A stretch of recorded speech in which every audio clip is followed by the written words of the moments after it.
Push it again. All right. Got it? Yeah, got it. 20 pounds. No, not quite, but 16 inches. Come on, Don. You got to show us how to do the fishing. Mackerel. A 16-inch mackerel. All right. Gotta get to something big one. Yeah.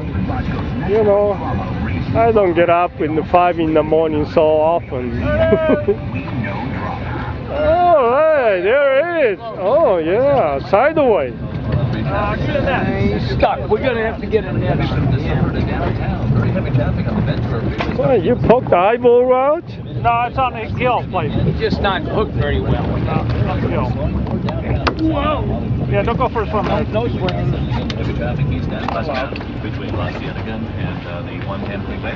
Hey, that's big enough. Oh, yeah. You didn't fight it. Get it off of That's me. Get it off of him.